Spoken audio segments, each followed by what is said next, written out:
안녕하세요, 여러분. 저는 한국 문화촌 Neka입니다. I said hello everyone, I'm Korean culture loving Neka, and in today's video I'm going to tell you practical ways you can teach yourself Korean for free online. So I do know that many of us have been wanting to learn Korean for different reasons for a very long while, but unfortunately we do not live close to the Korean Cultural Center where we can learn Korean. But not to worry, don't be discouraged. You can still teach yourself Korean online. I've been teaching myself Korean online since 2017, so I'm here to tell you, like I'm telling you now, that it's doable. Yeah. So in my experience, these are practical ways you can teach yourself Korean online. Number one, please and please and please and please start with Hangul.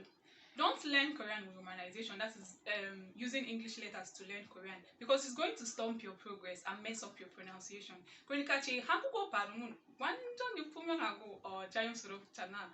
Like my Korean pronunciation is clear and natural, right? So it's because I learned Hangul. If you don't learn Hangul, yeah, if you don't start with Hangul, it's going to mess up your pronunciation. Yeah, so please and please and please start with Hangul. Hangul is the Korean alphabet, and unless you just want to learn simple phrases like Shele Amida, Hotelu Chichonye Jushike Soyo, or Onulbam Bimbang Soyo, like for your tourist travels, you cannot progress in your Korean studies without learning Hangul. Like you cannot actually learn how to read, write, speak and understand Korean without learning Hangul.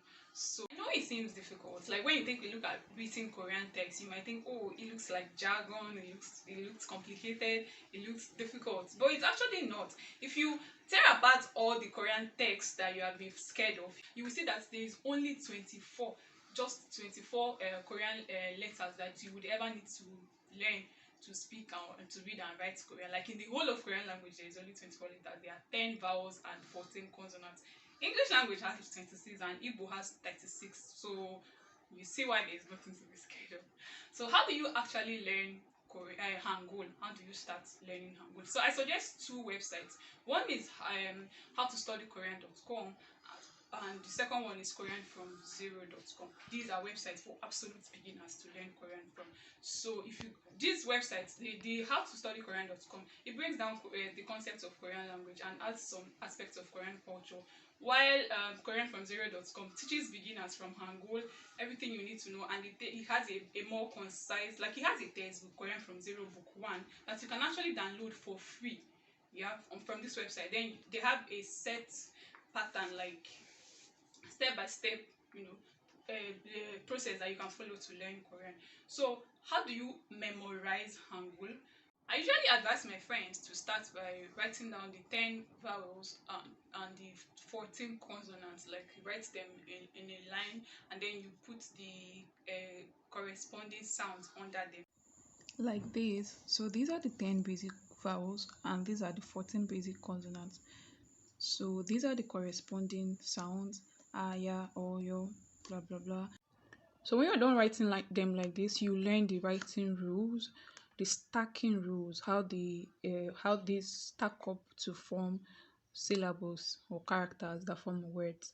So for example, you want to learn how to write kimchi in Korean and you already know that it is written kimchi, yeah. So you come here, you look for K here, you write K, you look for I, you write I, you look for M, you write M, then you look for CH, you write it, you look for I, you write I again. So kimchi, kimchi, kimchi. That is how you write kimchi. So the same thing with other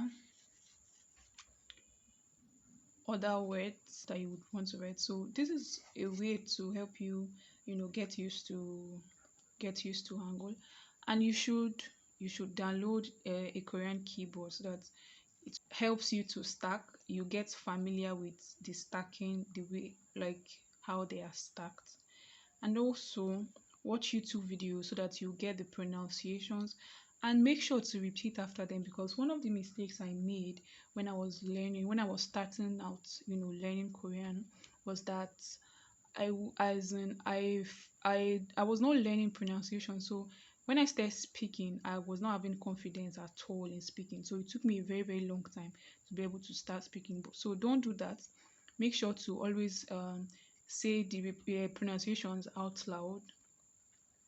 Yeah, say the pronunciations out loud before, as you are learning. Yeah. So after memorizing the Hangul, then you go into Hangul irregularities. Like the next step you should take is learning Hangul irregularities. Yeah. So if you study Hangul irregularities, you just learn that some sounds, there are some little sound changes.